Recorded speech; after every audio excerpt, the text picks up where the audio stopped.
Hey everyone and welcome back. Today I'm going to be filming my second half of the favourite books I've loved so far this year. Today will be the last time that I'll be filming in this spot. It's really sad because I wanted to have this plant get higher and higher as I stacked up the books that I've read so far this year. Probably isn't very, safe because the pile is already looking a bit wobbly because the books are all different sizes.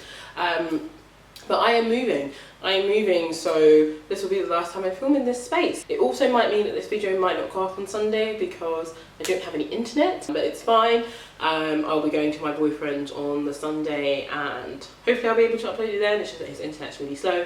But by Wednesday I will have my internet back because we're switching over to my internet and I will be living with my boyfriend, so it's not like you'll see me in entirely new filming setup. I don't really think anyone cares about my filming setup, but I care, and it makes me sad that I will no longer be in this flat. And that is also why I decided not to continue doing any of my sort of moving vlogs. This conversation has been in the works for about 3 months or so now, so it was just kind of pointless for me to even buy any sort of furniture for this place or try and decorate this place when I knew I was going to be moving. But that is that. With all that being said, let's get into the rest of the book. So there should be 7 books in this part of the video. The first book I'm going to speak about is Fire on All Sides by James Rhodes. I absolutely adored this when I read it, and I can still remember the way it made me feel. It made me feel so emotional. And right now I'm not in the best sort of headspace, so I feel like I should read it again, just because I'd be able to read something where someone knows how I feel. But this is sort of like an autobiography for James Rhodes. He has written a previous novel which I think is like his official autobiography, but this book is essentially him being on his musical tour. So James Rhodes is a pianist. I've never heard of him before picking up this book, but he goes on this 5-month tour around Europe, and he basically takes us along on the tour with him and how he copes with his mental health. He has been diagnosed with, I think, various mental illnesses, so depression, anxiety, I think ADHD, PTSD, a various amount of diagnosis. But in this book he's taking us on his mental health journey, so how his mental illness sort of manifests when he's on tour, but also how it manifests when he's back home and he's trying to live a normal life. And he just takes us through the highs and lows of that and just really, I guess, punches you in the face really with the facts of depression, anxiety, and various mental illnesses, and how, I guess, heartbreaking it can be and how hard it can be for the person who's suffering with it, and also what their thought process might be. I just thought it was phenomenal. It was something personally I could really relate to, and it made me feel very, very emotional. And apart from The Woman Who Wanted More, I'm not sure I can say there's been another book that's done that this year. I could be completely wrong, but it just made me read something and I was just like, I understand that, I understand how hard that is, and I absolutely loved it. So I think I gave this one 4 out of 5 stars. I think I gave it 4 stars just because, as emotive as it is, the writing style is just really simple and plain, which is fine. Even though I guess this is his second book, he's not actually a writer in the sense that he's going to be creating metaphors for you, or weaving words together in a really beautiful way. Had the writing been top tip, it's not that it was rubbish, but had it been top tip, I would have given it 5 out of 5. The next book I'm going to speak about is Homer's Iliad and Odyssey, retold by Gillian. I didn't know this because I recognised her name, and I was thinking, why do I recognise her name? I don't know if this was just a thing that was really popular in the UK or maybe just in England, but Gillian wrote the Head Teacher's Demon, or Demon Headmaster, that's it. And I remember being completely obsessed with that when I was a kid. I loved the story, and I'm definitely going to go back and pick it up because I know there's a sequel, maybe it's a trilogy, but I can't remember what happens in the rest of it, so I think I'm going to have to get that read. But anyway, this is her just retelling Homer's Iliad and Odyssey, and I picked this up because I really want to read the translated version, the full thing, but I just wanted to have an overall understanding of what the story actually was. I would say this is I guess what we call a middle grade book. It's wonderfully illustrated. It's got these edges on it. I don't know what this would be called, but it's got illustrations in it. The text is very big.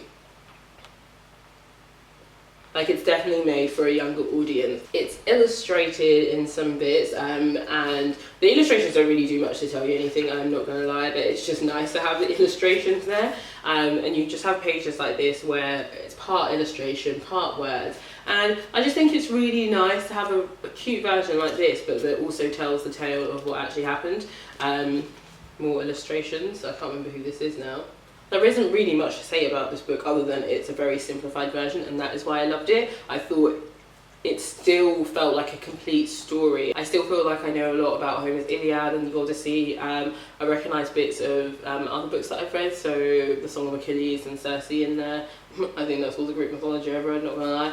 And it just gave me a complete version that, you know, when I'm reading the hard version, I can be like, you know the overall story, this is just a bit more detailed. So that is really why I gave this book. I think I gave it a 4 or 5 out of 5, I'm not too sure, but it definitely is a highlight of this year because I finally managed to read it and I like how it's illustrated. On the theme of Greek mythology, I have the Penelopiad by Margaret Atwood. Now, I am kind of shocked that this is in my sort of 4 or 5 star reads because I don't remember loving it that much, so I'm really confused as to why it's there. So I'm not sure if I was meant to give it 3 out of 5 and I just hit the 4 out of 5 star button. I'm not really too sure.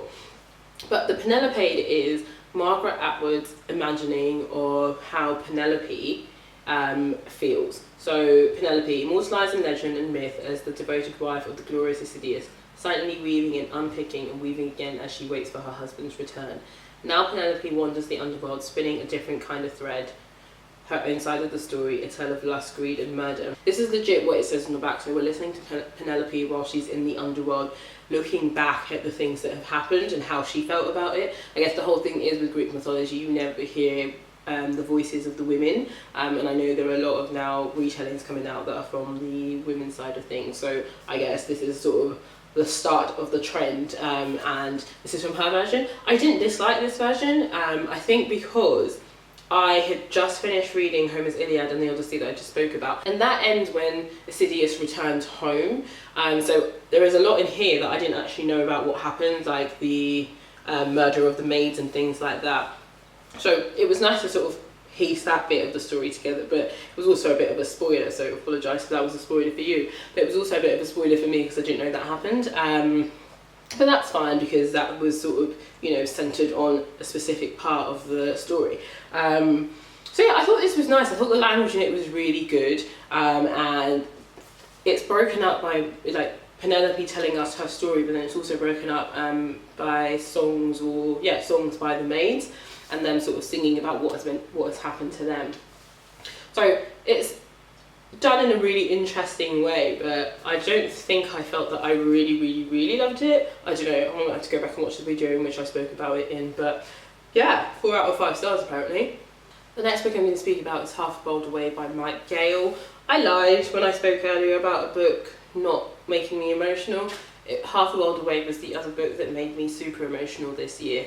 Half a World Away is about our main character named Kerry, who was taken into care when she was younger. Her and her brother were both taken into care when they were younger. She was put into a home, I guess.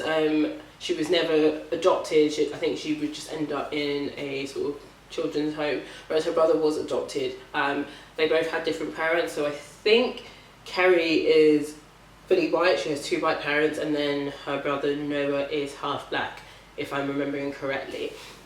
And it's just so lovely. Kerry is like one of the most wholesome, loveliest characters, and she's one of those people that I feel most people have met in their life. She's just so lovely. She tries really hard, hasn't got the best life, but you know, makes the best of the circumstances despite that. And I just felt like all the characters in this book were really real. But apart from that, Kerry has a child, so I think her son's name is Kieran, and I think he's about 9 or something like that. Lives on an estate. She's a single mum and she works as a cleaner. And every single year on Noah's birthday, she has been writing him letters because of, I guess, the adoption process, she cannot have any contact with him unless he decides he wants to find his family, and then he'll be able to reach out to her. So she's been sending letters to, I guess, the agency, and they keep them, and then when he's ready, when he ever contacts them, he's able to read them. So she's been doing that for years and years, but one day she decides to reach out to him personally. At this point in Noah's life, he's also having some personal issues in terms of things to do with his marriage. His wife feels like because he doesn't ever open up to her, and she feels like part of this is to do with his adoption. You know, she's decided that she really cannot do this marriage anymore, and there's also some other things that have happened in their marriage that has sort of brought her to that point. So Kerry ends up reaching out to him, and he ends up meeting her, and they end up forming a relationship. Obviously it's very strange at the beginning. Noah is very much aware of the fact that he was adopted, but he had been adopted into a really loving home. So he was adopted into a family that was 2 white parents, and they already had 2 existing kids, and then he was adopted. But you know, they absolutely adore him. He has grown up loved, despite the fact that he is very aware of the fact that he is different to the rest of them, and he's really shocked to find out that it wasn't the same for Kerry. Anyway, they begin to form a lovely, wonderful bond, and it's so lovely reading about how the bond that they formed, because it just felt so real. You can see how 2 people who are related by blood but don't know each other can be really hesitant around each other and not know how to behave, especially in the fact that they're from 2 different classes. And I feel like one of the great things that Mike did in this book was not make it so obvious to be like, these people are from 2 different classes, look at how they're like sort of relating and getting on despite the fact that they're from 2 different classes, because that would be stupid. Because yes, class is a huge factor as to why most people, I guess, don't get on or don't understand each other, but it's not impossible. It happens every single day. So I liked that it was just standard and normal. Obviously there were things about each other's lives that they were just a bit like, oh, like that's a bit different for me, but it was never this huge thing. Anyway, tragedy strikes, and that's what I guess the main bulk of this story is about, and it's just so sad. It's really sad because you read about Kerry and her life, and you just think why, and you think how are these 2 people who have just found each other maybe possibly not going to be able to have the relationship that they should have had. It's beautiful to read about how everyone in their family, from the different sides of the family, gets integrated and gets pulled into this story and really warms to each other, and how they all get to know each other. And I think it's just a really good example, a really good story of how families are built, and how, you know, you build your extended family, and how you build your friends, and how friends become family. And I just thought it was so beautiful. It was so beautiful, it was so emotional, and Kerry was just such a likeable person that you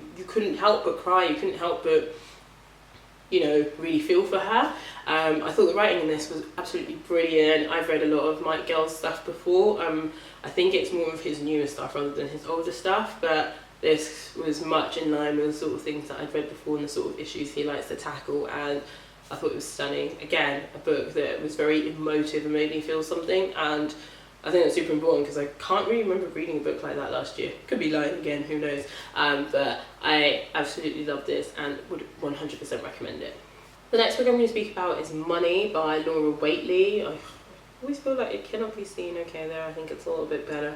Absolutely love this book. Gave it a 5 out of 5, and this is, as it says on the tin, it's called Money, A User's Guide, and this is just a book that's focused on helping people manage their finances. It's a very introductory version, and it covers things from tax, saving, mortgages, pensions, all those sorts of things. And it's very much on a basic level, but not in a condescending way. And I have continued to pick this up and just like look at different chapters when I have wanted more information about those things.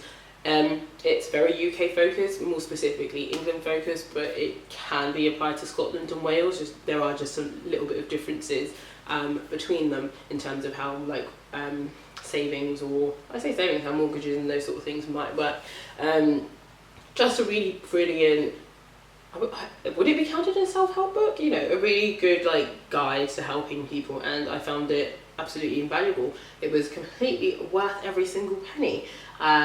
I'm still not any richer, but I'm definitely more confident in tackling any of the issues that I had with money, and it's definitely down to this book.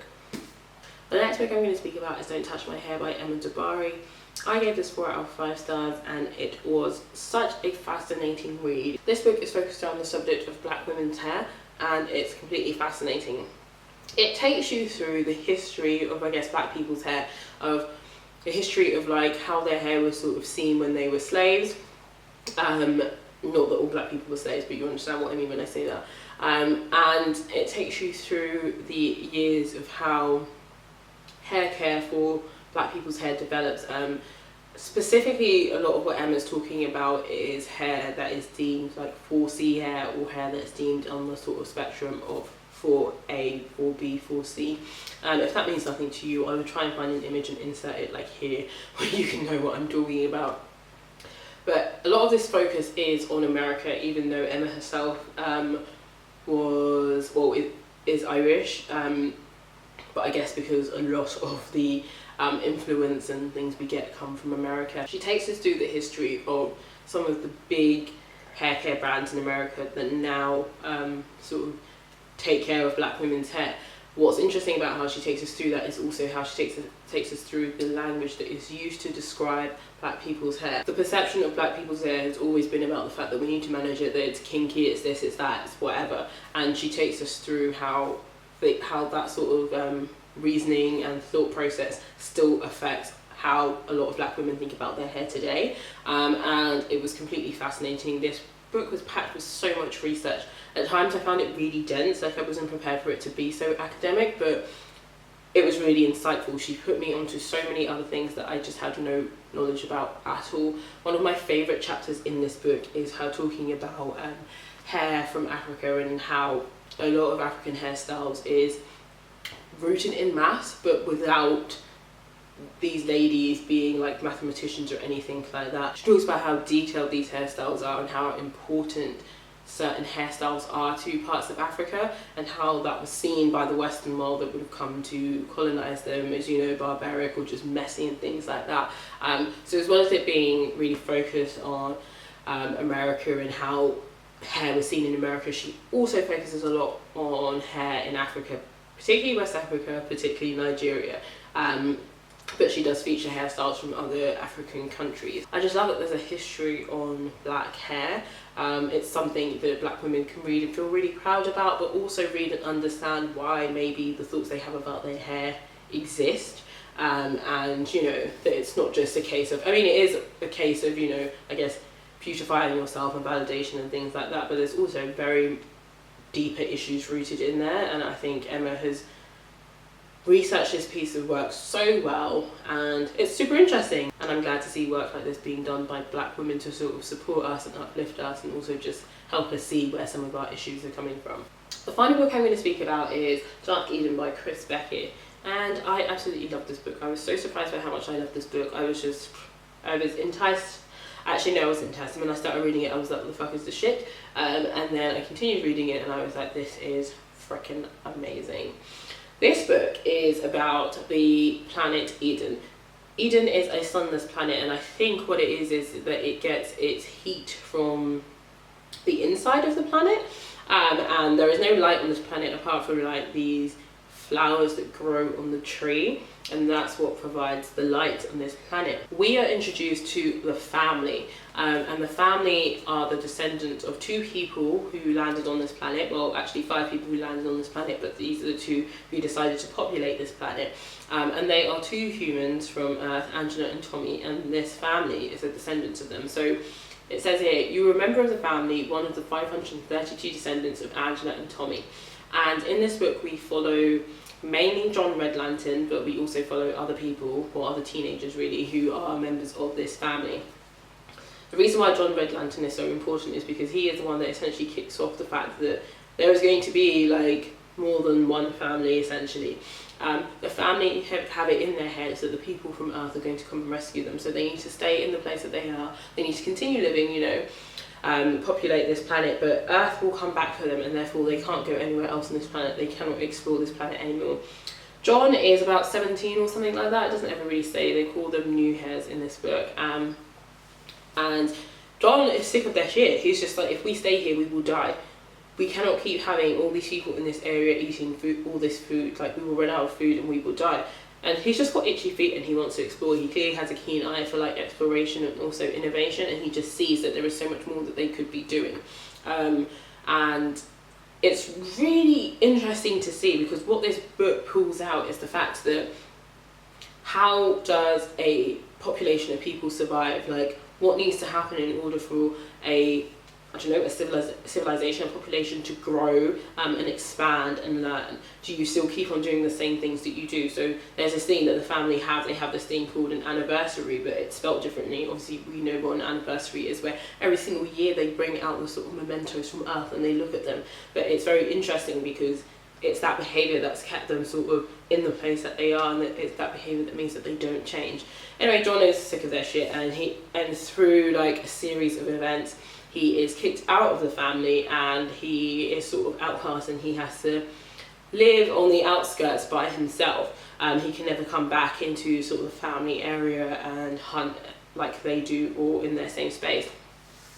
But there are also a couple of kids who aren't as restless as John, but are prepared to join John because they want some adventure, and it is through this that this story then, I guess, develops and moves on, and you follow these like about 4 or 5 kids who cross this thing that they call like the snowy duck or something like that, and find more than they bargained for, I guess, in Eden. And it changes the way that Eden, I guess, lives, because they were so used to being in that small area, and now there's a whole world open to them. This book is just spectacular. It's spectacular in the way that it talks about, I guess, rituals, in the way it talks about storytelling, the stories that we tell ourselves, you know, give our life meaning, to keep us going, but also in the way of innovation and in the way of what it is to be a leader, because John is clearly a leader, but there are aspects about him that are very poor, and some of the things he does are very selfish, and I get he did a lot of the things he did because he wanted change, but it's interesting how you sort of go about change, and whether, you know, going about change means disregarding the feelings of others completely. It's such an interesting book that looks at so many things that we do right now as a society, and sees and sort of shows you how these things build up, and how one person doing one thing and becomes this sort of huge thing that people look up to, when really they're just one person who has just done a thing. I will link down a video where Mark Nash talked about this book, because that's where I first heard about this book, but he tells it in such a better way than I do. But he talks about the fact that storytelling and heroes is such a huge aspect of this book, and I completely agree. I fell in love with this book. I fell in love with this book because the world building was excellent. The world that Chris Beckett has built in terms of the trees, how they eat, the different animals they have there is wonderful. You really feel like you are in a completely different planet, and I think that is one of the reasons I completely fell in love with this book. The world building was spectacular.